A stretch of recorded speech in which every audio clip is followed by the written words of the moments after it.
Hello friends, आज आपण बनवणार आहोत होममेड शॅम्पू, तेही एकदम नॅचरल इन्ग्रेडियंट वापरून. तर चला मग बनवूया.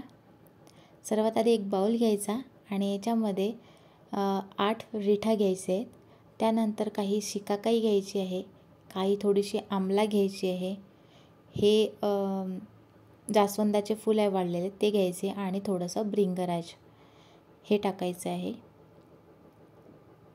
आता याच्यामध्ये आपल्याला पाणी टाकून घ्यायचं आहे आणि हे आता आपल्याला रात्रभर भिजू घालायचं आहे. याच्यावरती झाकण ठेवायचं आणि रात्रभर हे भिजू द्यायचं आहे. आता सकाळी बघा हे एकदम छान भिजलेलं आहे. बघू शकता कलरसुद्धा छान आला याला.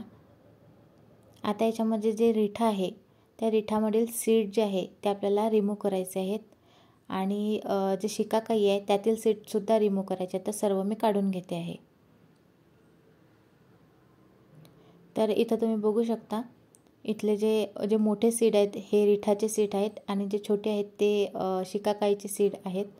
हे मी रिमूव्ह केलेत. आता ते मिश्रण आपल्याला कढईमध्ये टाकायचं. ह्याच्यामध्ये 2 चमचे आपल्याला फ्लॉक्ससीड टाकायचे आहेत. फ्लॉक्ससीड छान व्हॉल्यूम देतं त्या लिक्विडला. आणि एक जो पत्ता आहे अलोवेराचा तो अशा प्रकारे कट करून टाकायचा आहे आणि हे 15 मिनटं आपल्याला मीडियम फ्लेमवरती उकडायचं आहे. आधी मीडियम ठेवा 5 मिनटं आणि नंतर 10 मिनटं जे आहेत ते हाय फ्लेमवरती हे उकडून घ्या छान. आता हे छान मी उकडून घेते आहे. इथं छान उकडते आहे आता आणि थोडंसं पाणी राहिलं आहे बघा, थोडंसं पाणी याच्यामध्ये राहिलं आहे. अशा प्रकारची कन्सिस्टन्सी ठेवायची आणि हे थंड होऊ द्यायचं. थंड झाल्यानंतर हे मिक्सरच्या भांड्यामध्ये आपल्याला बारीक करून घ्यायचं आहे. इथं मी मिक्सरच्या भांड्यामध्ये बारीक करून घेतलेलं आहे. तरी पण बघा हे थोडंसं याच्यामध्ये जाडसरपणा आलेला आहे. तर आपण हे एका कापडामध्ये सुती कापडामध्ये टाकून परत गाळून घेणार आहोत आता. तर मी गाळून घेते आहे.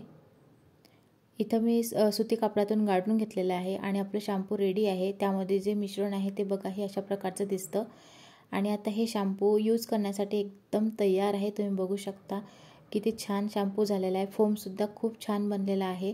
एका बॉटलमध्ये टाकून तुम्ही फ्रीजमध्ये हे 2 आठवडे यूज करू शकता. तुम्हाला जर ही शॅम्पू रेसिपी आवडली असेल तर नक्कीच या व्हिडिओला लाईक करा. हा शॅम्पूची रेसिपी तुमच्या मित्रमैत्रिणींसोबत शेअर करा. असेच छान छान व्हिडिओ मिळण्यासाठी आताच या रेसिपीला सबस्क्राईब करा आणि तुमच्या मित्रमैत्रिणींनाही सांगा या चॅनलला सबस्क्राईब करायला.